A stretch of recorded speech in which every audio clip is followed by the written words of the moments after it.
Magandang araw po sa inyo at welcome back dito sa ating panibagong video. Iniintriga po ngayon ng mga Latinos ang Pilipinas dahil dito nga sa pagkapanalo natin sa Miss Grand International.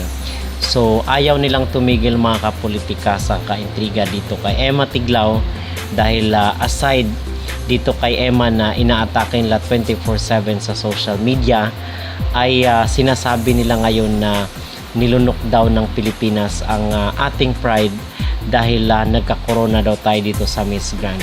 So ibang-iba daw ito dati sa mga sinasabi natin na cooking show itong Miss Grand International. Pero ngayon daw is nag-iba na daw yung ihip ng hangin dahil nakuha na daw natin yung gusto natin. So ito yung mga pang-intriga at pang-i-issue ngayon, hindi lang ng mga Latinos of course, pati na rin yung mga Indonesians at yung of course yung mga Indians na kung saan ay 24/7 rin naninira sa mga beauty queens ng Pilipinas na ang sinasabi nila ay dati daw grabe daw yung pambabash natin dito kay Uncle Nawat at dito sa kanyang pageant dahil sinasabi natin na cooking show at talagang nagkaroon ng lamat yung relasyon ng mga Pinoy dito kay Nawat at to the point nga na maapektuhan yung mga ipinapadala nating mga candidate doon sa kanyang pageant.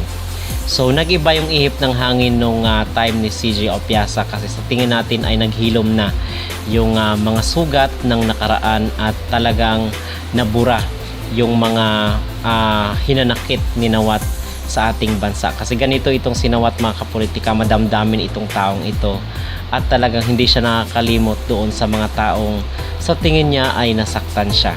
So here comes ay nagkaroon nga ng reconciliation, di ba?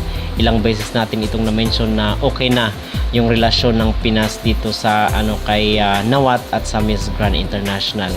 At in fact is nagkaroon tayo ng back to back.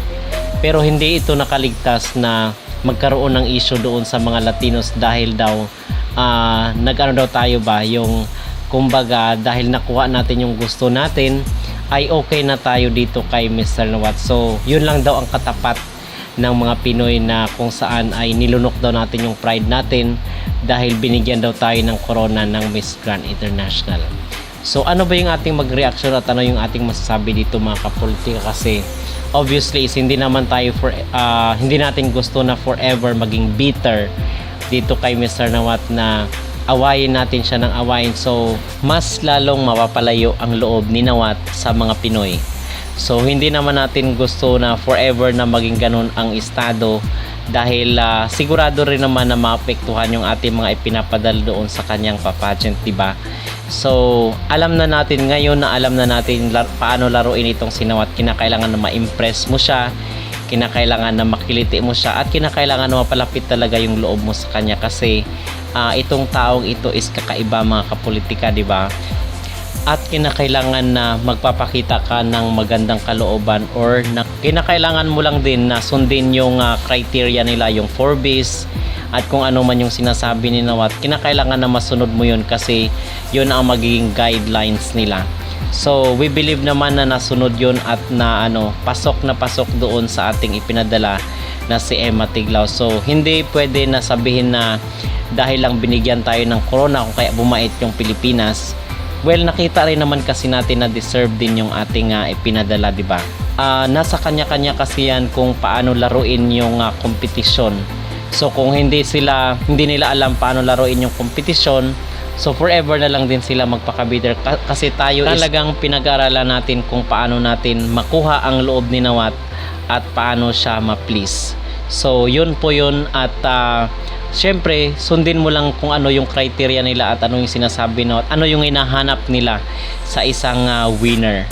So ganun po, hindi pwedeng reklamo lang tayo ng reklamo dito sa social media pero hindi naman natin sinusunod kung ano yung gusto niya.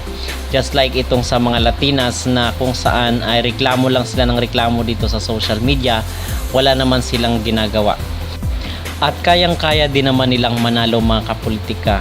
Sundin lang nila yung ginawa ng mga Pinoy na kung saan ay ipapakita nila yung kailang all out na support dito sa kanilang kung sino man yung kailang mga candidate. Katulad sa atin, di ba? Umaabot ng 1 million yung mga reactions at kung saan yung mga post ni Emma Tiglao ay talagang andon nakabuntot yung mga Filipino supporters. All out ang support, even yung mga sikat na mga influencers at mga vloggers ay nagtulong-tulong, nagbayanihan. So gawin din nila yung ginawa ng mga Pinoy para ma-please nila si Nawat. So ganun lang po yun mga kapolitika. Okay, so ano po ang inyong mag-reaction kung kayo ang tatanungin dito sa sinasabi ng mga Latinos na kung saan ay okay na daw ang relasyon natin sa Miss Grand at most especially dito kay Nawat dahil nakuha na daw natin yung gusto natin. Mag-comment down below at huwag kalimutang mag-like at mag-subscribe na rin kayo para updated kayo sa ating mga latest issue.